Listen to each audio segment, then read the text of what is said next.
Hello again, everyone. Welcome back. Well, today I'm reviewing another brand new cigar. This is the Joya Black.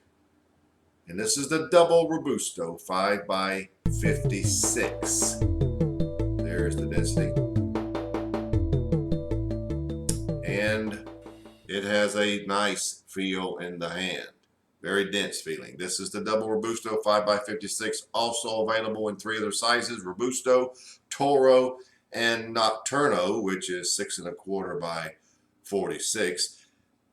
This is this Joya de Nicaragua is the first cigar to feature a Mexican San Andreas Negro wrapper.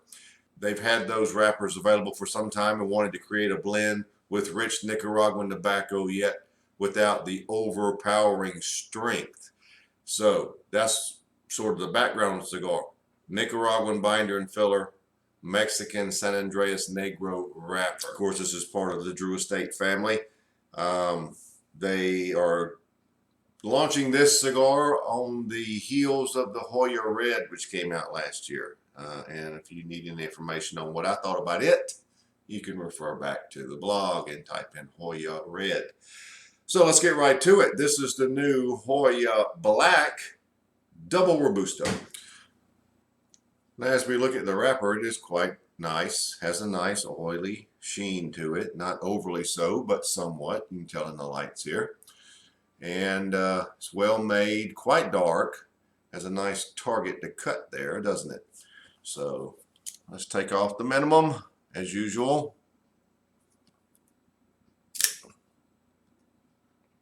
Has a nice, good draw. Just a touch of firmness. There's what we took off. Yep.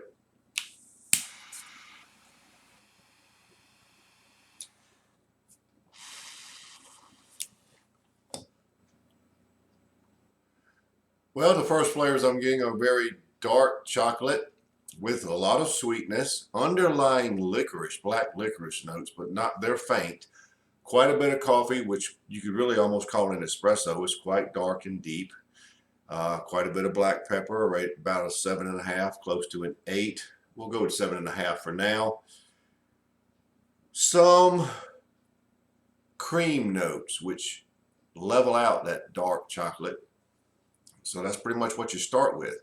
There's quite a bit of sweetness in the cigar. I was pleasantly surprised at light up to get that. Now we'll see where it goes, but you got a lot of dark chocolate, light licorice notes, black licorice, a lot of coffee, espresso, and some light cream notes to add sweetness and mellow it out.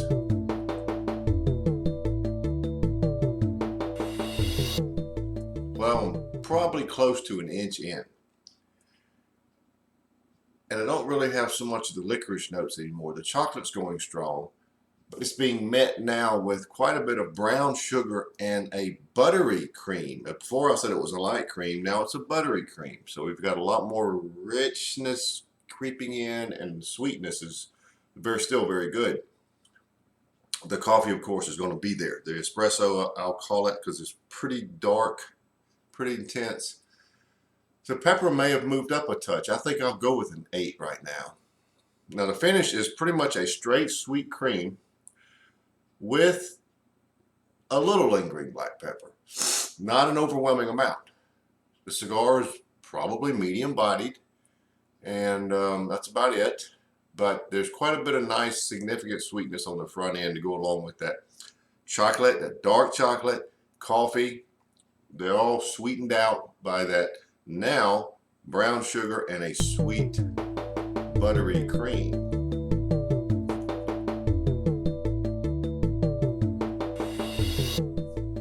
Well, I'm about 2 inches in, let's say. And you can't say much about that burn other than wow. Look at the ash. It's tight, very white, with just a sprinkling of pepper.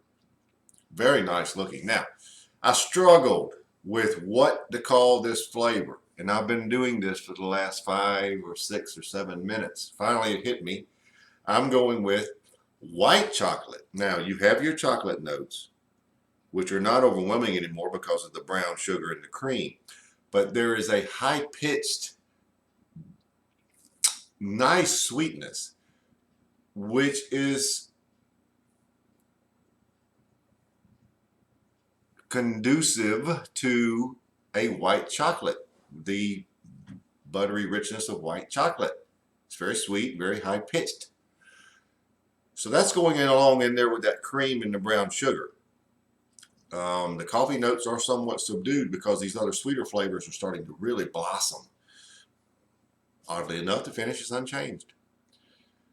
The lingering pepper may be up just a smidgen, but I would still call it medium bodied, but there's quite a lot of sweet notes on the front end.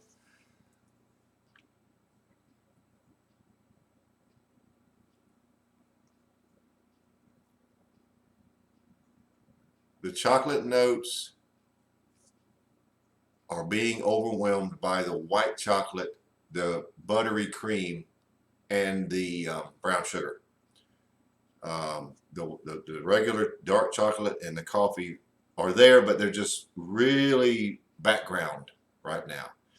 So for a Maduro cigar, this is a little unusual, very pleasing, not overbearing, not in the power sense or anything in a negative category, but it's burning exquisitely, and the flavors are nice and sweet, and you have just enough dark notes to hold them down.